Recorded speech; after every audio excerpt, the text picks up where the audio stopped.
Assalamualaikum warahmatullahi wabarakatuh. Alhamdulillahirabbil alamin. Semoga kita senantiasa dalam lindungan Allah SWT dan dalam keadaan sehat walafiat.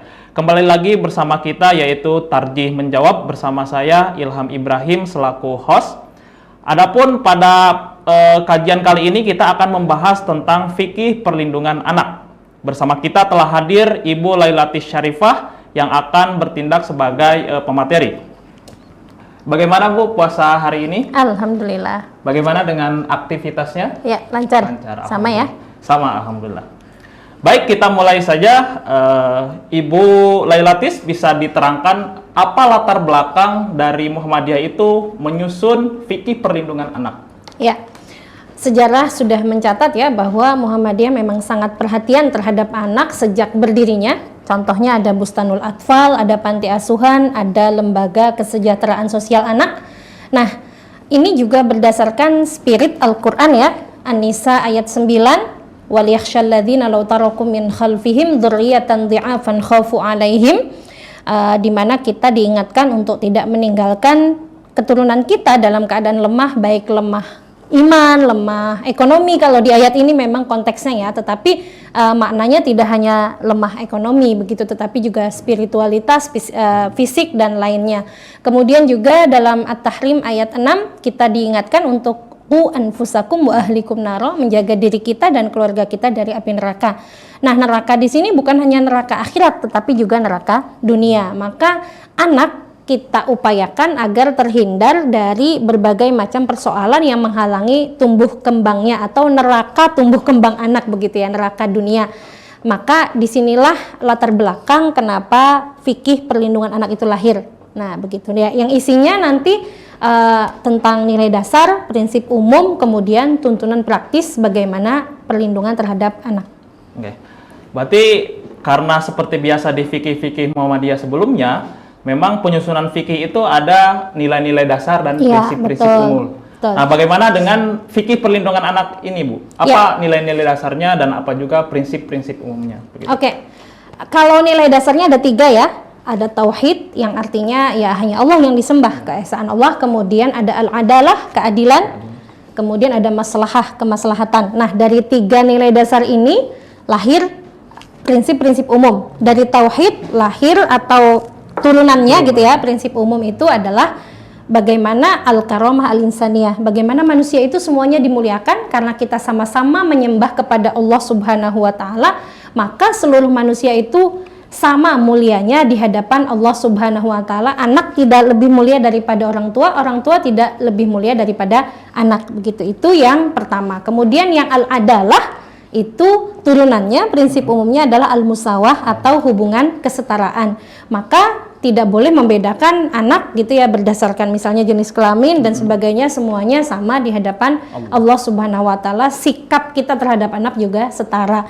Tasamuh begitu ya, sama-sama tasamuh terhadap anak. Kemudian yang ketiga al-maslahah, itu turunannya adalah al-mawaddah warahmah, kasih sayang terhadap anak. Kemudian taufirul hajat, pemenuhan kebutuhan hidup anak.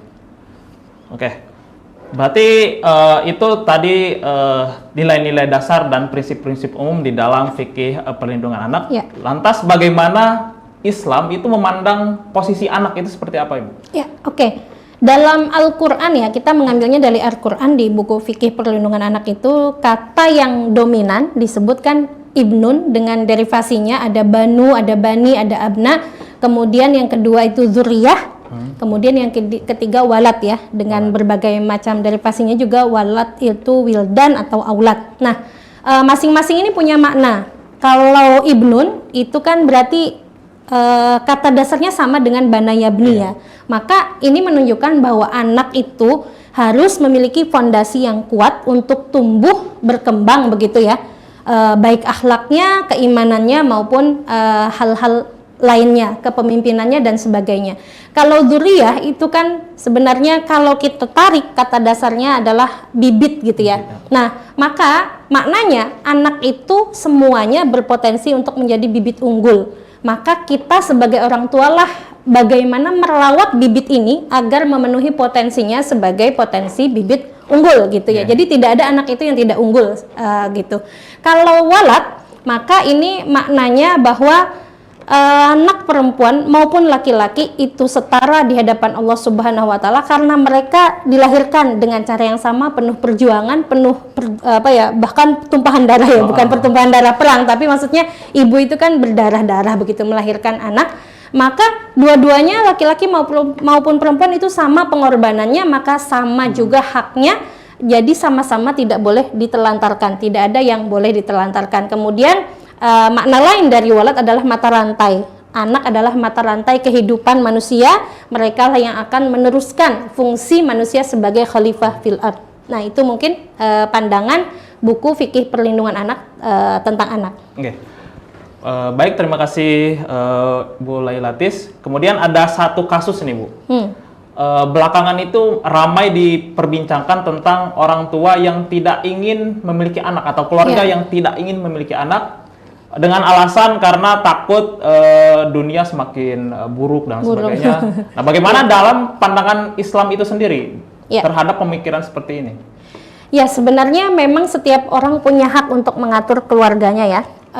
Dengan musyawarah, suami dan istri punya hak. Tetapi memang kalau kita melihat tadi apa fungsi manusia dijadikan, misalnya Ar-Rum ayat 40, manusia dipasangkan itu untuk apa? Untuk berkembang di muka bumi, kemudian menjadi khalifah fil ard ya. Maka memang tujuan manusia salah satunya ya berkembang biak begitu ya, jadi melahirkan anak. Maka jika dari awal pernikahan itu diniati untuk tidak memiliki anak, sebaiknya tidak. Jadi memang tapi berusaha untuk mengatur kelahiran agar sesuai misalnya dengan posisi kita begitu ya, keuangan kita, maka itu tidak menjadi masalah. Jadi jangan la taqtulu auladakum khasyata imlak gitu ya. Jadi jangan kalian membunuh anak dari awal, udah belum ada apa-apa sudah diniati nggak ada gitu ya. Tapi kita usahakan, kemudian kalau memang Allah memberi, ya tentu kita terima amanah itu sebagai amanah Allah Subhanahu wa taala. Baik, terima kasih atas jawabannya kepada Ibu Lailatis bahwa anak itu merupakan cerminan masa depan atau sebagai harapan di masa depan supaya untuk Islam tetap jaya, untuk keluarga tetap bahagia dan lain sebagainya. Baik, kita akan kembali setelah pesan-pesan yang berikut ini. Baik, kembali lagi di acara Tarjih Menjawab. Kita membahas tentang fikih perlindungan anak bersama Ibu Lailatis Syarifah. Melanjutkan pembahasan yang tadi, Ibu, sekarang kan banyak sekali narasi-narasi bahwa anak itu harus menghormati orang tua. Nah, bagaimana sekarang dibalik? Bagaimana atau apa kewajiban orang tua terhadap anak itu seperti apa, Ibu? Ya, kalau dalam buku fikih perlindungan anak itu ada 3 hak ya yang harus dipenuhi oleh orang tua terhadap anak, juga bukan hanya orang tua terhadap anak ya, jadi lingkungan pun mempunyai kewajiban untuk memenuhi itu sebenarnya, karena kan kita itu tidak hanya extended family ya, tidak hanya nuclear family maksud saya, tapi juga extended. Jadi kita tuh tidak hanya keluarga kecil tapi juga ada keluarga besar kan.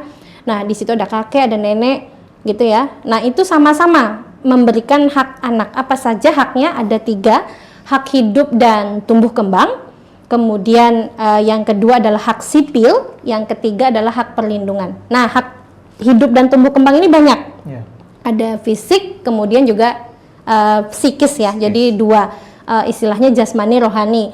Jasmani itu juga diatur sangat detail dalam Islam itu, dalam buku fikih perlindungan anak bisa dibaca nanti ya, pemirsa bisa membaca.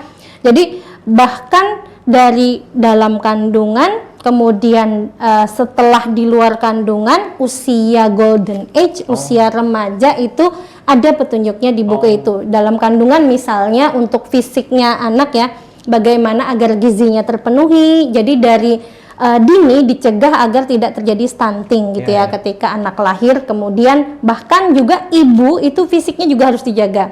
Jadi ibu harus dibantu oleh lingkungan sekitar untuk menjadi sehat, jiwanya tenang. Maka dengan ibu yang sehat begitu ya, anak insya Allah juga akan sehat begitu. Kemudian di luar kandungan itu sejak dia lahir sudah inisiasi ASI begitu ya, kemudian nanti aturan empasi, kemudian apa saja yang bisa diberikan untuk kesehatan anak itu juga menjadi penting begitu ya, ketika di luar kandungan. Kemudian ketika dia sudah remaja, apa yang dia butuhkan, Kemudian pendampingan seperti apa itu untuk fisiknya, mengembangkan bagaimana dia berolahraga dan seni begitu ya.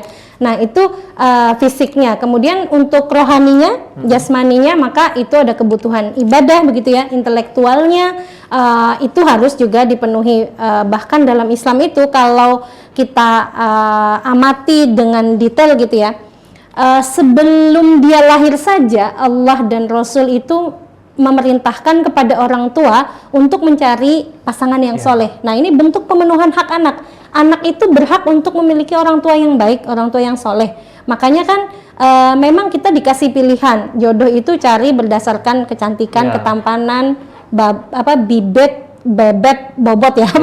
Nah berdasarkan keturunan, kecantikan, harta juga, tapi yang paling baik adalah agama. Nah ini sebenarnya juga dalam rangka proses perlindungan hak anak. Dia berhak untuk memiliki orang tua yang soleh, sehingga nanti dia memiliki tumbuh kembang yang juga baik.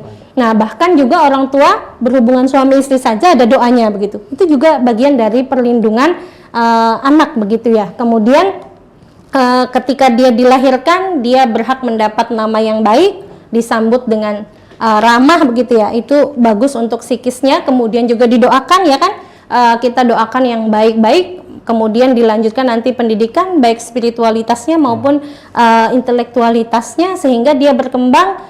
Bahkan saking detailnya ada taharah gitu ya, untuk anak itu bagaimana pendidikannya, kemudian bagaimana memisahkan kamar ketika anak sudah dewasa begitu ya. Kemudian ketika 7 tahun dilatih untuk sholat, 10 tahun sudah mulai tegas, itu sebegitu detailnya bagaimana kita memberikan hak hidup dan tumbuh kembang anak sejak dia di dalam kandungan sampai di luar kandungan sampai remaja. Itu yang pertama. Kemudian yang kedua ada hak sipil. Hak sipil itu pertama tentu hak identitas. Dia berhak mendapat nasab. Oleh karena itu Muhammadiyah memutuskan untuk tidak mendukung pernikahan siri. Nah, ini kan demi menjaga identitas anak, begitu ya. Jelas siapa bapak dan ibunya, begitu. Dia punya hak untuk mendapat identitas yang jelas. Kemudian dia punya hak bicara. Dalam keluarga mungkin ada modelnya yang bicara hanya orang tua yang memutuskan. Nah, kalau dalam Islam dan sebagaimana juga tertulis dalam fikih perlindungan anak itu punya hak untuk berbicara, ikut bermusyawarah. Jadi anak juga dilibatkan begitu dalam. Iya, anak dilibatkan dalam pengambilan keputusan, apalagi yang berhubungan dengan dia kan. Dia ingin sekolah kemana misalnya ya. Ya mungkin orang tua ada yang misalnya, aduh kalau dipersilahkan nanti dia nggak milih pondok misalnya. Padahal saya pengen anak mondok. Nah mungkin bukan dipaksa ya, tapi modelnya diarahkan sejak kecil, diajak misalnya melihat pondok pesantren kalau memang orang tuanya menginginkan itu hak bicara. Kemudian hak yang berhubungan dengan harta itu juga merupakan hak sipil yang ada pada anak dan wajib dipenuhi. Hak harta ini misalnya dia berhak mendapat warisan, dia berhak tahu berapa sih jumlah warisannya kan begitu. Dia berhak juga menerima hibah dari orang tuanya, bahkan menerima hibah juga secara adil begitu. Kemudian yang terakhir hak perlindungan, maka anak berhak mendapatkan perlakuan yang adil sebagaimana riwayat kan Rasul mendapat aduan begitu ya, seorang ibu karena suaminya memberikan pemberian hanya kepada satu anaknya, yang satunya tidak dikasih. Kata perempuan ini, aku akan datang ke Rasul mengadu begitu ya. Nah Rasul manggil suaminya lalu bilang, kamu juga ngasih ke anakmu yang satunya enggak? Kata dia enggak. Kata Rasul, kembalikan aja kalau tidak dikasih dua-duanya. Maka anak berhak mendapat perlakuan yang adil baik laki-laki maupun perempuan. Kemudian juga anak berhak untuk mendapat rasa aman. Ini juga termasuk hak perlindungan. Nah, kemudian anak juga berhak mendapat hadanah tentunya, pengasuhan yang terbaik. Kemudian yang terakhir, anak berhak mendapat perlindungan dari pernikahan anak. Nah, ini yang memang di buku itu ada sedikit lebih banyak daripada yang lain ulasannya, karena memang pernikahan anak ini biasanya merujuk kepada Aisyah kan. Oh iya. Nah, Aisyah itu disebutkan bahwa dia menikah di usia 9 tahun itu kan menetap ya, 6 tahun dinikahin, kemudian bersamanya 9 tahun. Nah, wajalasa biha gitu ya, tis'a sinin. Nah, tapi dalam buku itu dikaji. Jadi hadis ini perlu dilihat secara sanad, kemudian historis gitu ya. dan juga melihat ini konteks hadis ini lahir pada masa apa begitu. Jadi ada beberapa jawaban. Yang pertama kalau dilihat secara historis gitu ya, di Tabari itu disebutkan perbedaan usia antara Aisyah dengan Asma begitu ya. Dan kesimpulannya Aisyah dan Asma itu kan bedanya sekitar 10 tahun ya. Jadi dan ketika hijrah itu Asma mengaku sudah berumur sekitar 17 tahun begitulah ya. Nah, jadi berarti Aisyah juga seharusnya bedanya hanya sedikit begitu. Kemudian kan Asma sendiri meninggal 100 Hijriah kan begitu. Nah, 100 Hijriah itu dan dalam usia sekitar 73 begitu ya, atau umur 100 tahun pada saat itu begitu. Nah, itu kalau diukur-ukur dari historis tadi, maka bisa jadi usia Aisyah itu sebenarnya tidak 9 tahun, bahkan 16 atau 17 ketika hidup bersama Rasul. Kemudian ditambah lagi perawinya itu hanya satu kan perawinya yang meriwayatkan bahwa Aisyah itu menikah tadi di usia 6 tahun itu, dan beliau meriwayatkan ketika sudah di Kufah. Padahal ketika di Kufah memang ingatan beliau sudah mulai menurun begitu ya. Kemudian juga bisa dilihat lagi berdasarkan ini konteksnya adalah saat itu hadis ini, pernikahan ini dilakukan ketika Rasul belum berhijrah kan gitu. Jadi ketika di Mekah itu konteksnya atau tujuan dari Islam adalah menguatkan akidah, sedangkan muamalah itu adalah pada saat di Madinah. Jadi melihat dari berbagai macam ini, maka pernikahan anak untuk dikuatkan dengan hadis Aisyah itu sepertinya tidak relevan begitu. Baik, terima kasih kepada Ibu Latis yang sudah menjawab tentang kewajiban-kewajiban apa saja orang tua untuk membimbing anaknya, baik dari segi spiritual maupun dari segi psikis, kemudian dari segi fisik dan lain sebagainya. Kita akan kembali setelah pesan-pesan yang berikut ini. Baik, kembali lagi di acara Tarjih Menjawab. Tadi ada satu bahasan yang menarik, yaitu usia Aisyah ketika menikah dengan Nabi itu ternyata tidak terlalu dini. Lantas bagaimana dengan usia ideal pernikahan anak itu sendiri, Ibu?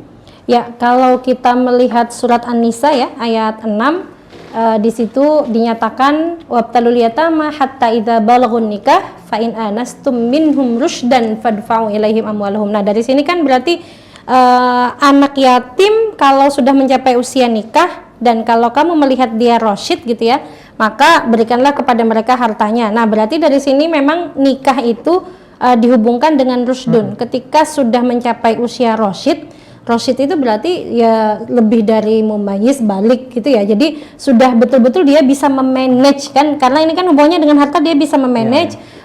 Kemudian juga berumah tangga dia siap matang, maka saat itulah dia boleh untuk menikah. Kalau mungkin di Indonesia maka kita ikut undang-undang saja, misalnya sekarang 19 tahun begitu ya, karena yang namanya undang-undang itu pasti berdasarkan riset gitu ya, sudah diteliti betul begitu ya bagaimana usia yang matang, dan itu pun kan usia minimal. Apalagi sekarang kita generasi itu bukan lagi generasi X, Y, Z, tapi generasi strawberry lah gitu ya, generasi micin dan sebagainya. Maka perlu sekali untuk matang bagi anak-anak kita menuju dewasa agar bisa memanage rumah tangganya dengan baik, karena inginnya kita keluarga itu sakinah, mawaddah, warahmah.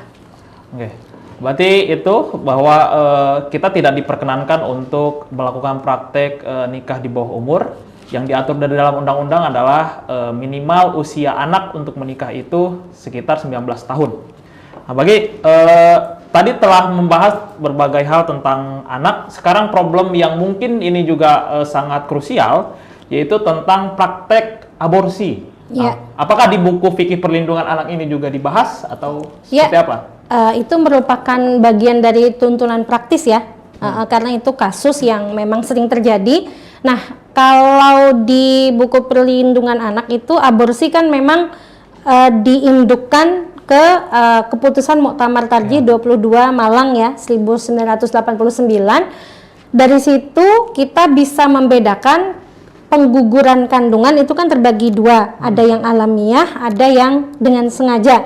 Nah, dengan sengaja itu juga terbagi dua, ada yang abortus provocatus criminalis. Nah, ini artinya pengguguran kandungan yang dilakukan dengan sengaja karena tidak ingin anak itu hadir, misalnya karena hasil hubungan di luar nikah atau karena gagal keluarga berencana. Itu yang dilarang atau diharamkan, karena itu berarti menolak pemberian Allah Subhanahu wa Ta'ala dan tidak ada alasan darurat yang bisa mendukung untuk melakukan pengguguran itu. Yang kedua ada abortus provocatus medicinalis. Nah, ini yang karena tentu arahan dari dokter ya, ahli medis, dan misalnya mengganggu situasi kesehatan ibu jika dia mengandung atau melahirkan anak yang ada dalam kandungannya.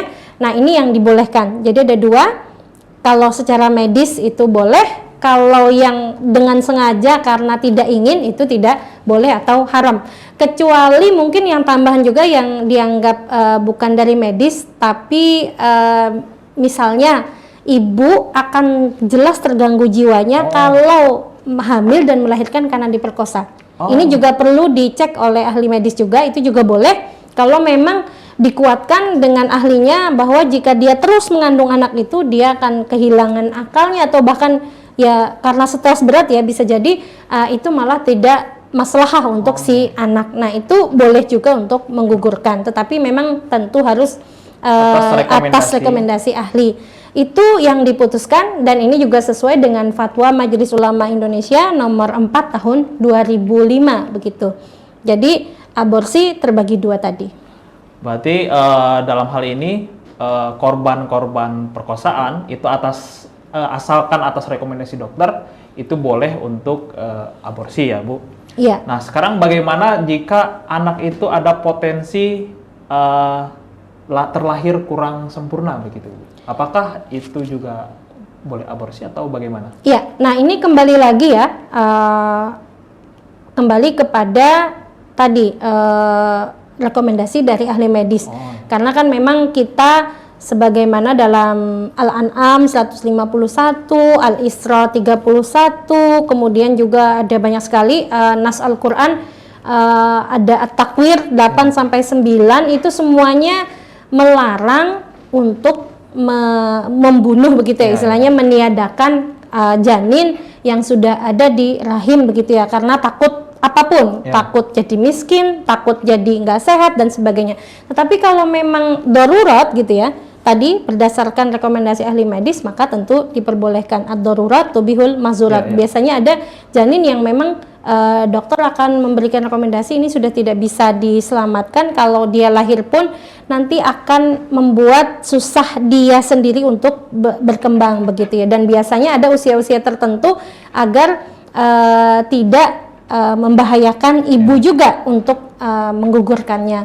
Itu kemudian juga bisa kita lihat dari kaidah kaidah fikih juga ya, idza ta'aradat ya mafsadatani ru'ya a'dhamuhuma dararan birtikabi akhaffihima. Nah, dari kaidah ini maka kita bandingkan mana yang lebih besar mafsadahnya, dia lahir atau tidak lahir. Itu dari ahli medis yang akan memberikan keterangan resiko-resikonya. Tentu kalau memang sudah sesuai itu diperbolehkan. Baik, terima kasih kepada Ibu Lailatis yang sudah menjawab beberapa pertanyaan. Pada intinya adalah aborsi itu hukum dasarnya adalah haram, kecuali memang ada rekomendasi dari dokter dan itu juga dalam keadaan darurat. Iya, betul. Demikianlah pemirsa bincang-bincang kita bersama Ibu Lailatis Syarifah sebagai salah satu anggota penyusun fikih perlindungan anak yang diterbitkan oleh Majelis Tarjih. Pemirsa yang berbahagia, dikarenakan keterbatasan waktu, maka berakhir pula kebersamaan kita kali ini. Saksikan selalu acara Tarjih Menjawab selama bulan Ramadan di channel TV-mu. Akhir kata, saya Ilham Ibrahim bersama kru yang bertugas mohon undur diri. Assalamualaikum warahmatullahi wabarakatuh. Waalaikumsalam warahmatullahi wabarakatuh.